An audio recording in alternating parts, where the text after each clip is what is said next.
What is going on, guys? It is Bucky and welcome to your 10th C++ tutorial. And in this tutorial I'm going to be teaching you guys how to create a function that uses parameters.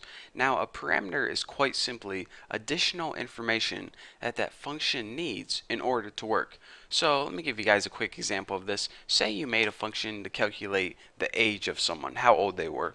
Well, some additional information you would need before you can calculate that is what year were they born.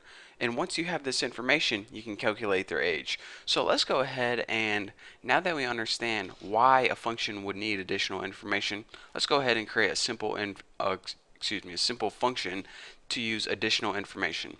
So let's go ahead and create a function that just prints out Bucky's favorite number is blank. We might say Bucky's favorite number is 20. Bucky's favorite number is 68. Bucky's favorite number is 99.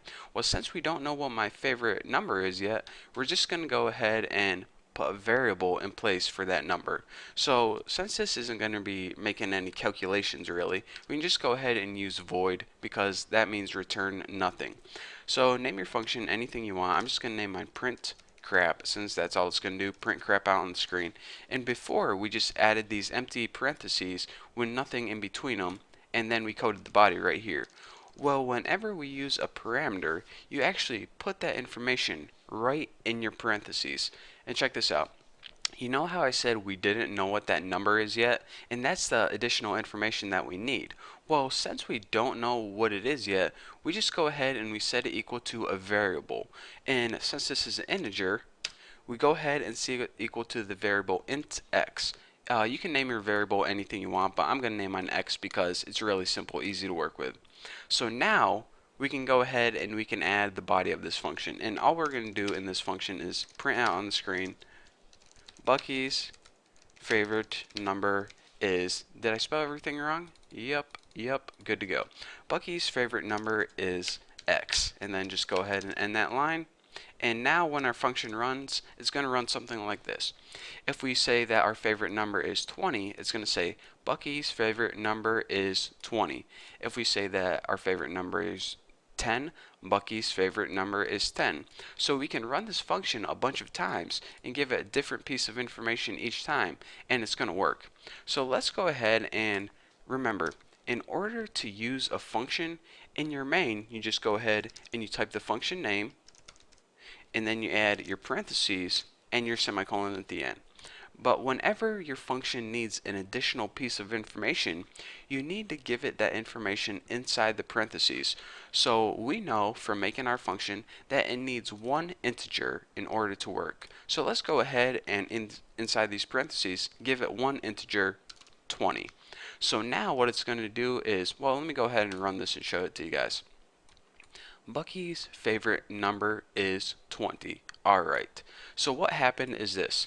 We said, alright, C++ program, we want to use this print crap method. Well, it said, alright, in order to use this method, I'm going to need one integer. So we gave it the integer 20. So then, whenever in this function it came across the variable x, it just substituted 20 for that. So whenever you're making parameters, you first need to list what type of data and also a variable name. So then whenever we give it that variable, it substitutes that variable for x later on in the program. So for example, let's give it one more example like 854. Well, now we run it and it says Bucky's favorite number is 854. And that's the beauty of parameters and functions. It doesn't need to be the same every time, so that's why you can use variables. So again, what we did is we created a function and it needed an additional piece of information, which was an integer. And since it didn't know the value yet, it just went ahead and it set it equal to a variable.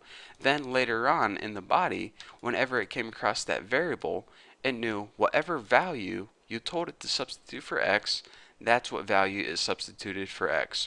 So we can run this 100 times with 100 different values if we want. It's going to substitute it for x each time and use that information to plug it in. So that's the basics of how you use functions with parameter. Again, whenever you're creating a parameter, use the data type and a variable name, and whenever you're using the function, don't forget to pass in or give it whatever information it needs. So that's pretty cool, simple enough, we understand that. But in the next tutorial, what I'm going to be teaching you guys is how to use functions that use multiple parameters. What if a function needs more than one piece of information in order to work? Well, I'm going to show you guys how to do that too, and it's a little different than this, so you definitely want to watch that. So once you understand this and understand the basics behind functions and parameters, you're ready to move on to the next tutorial. So thank you guys for watching. Don't forget to subscribe, and I'll see you guys in the next video.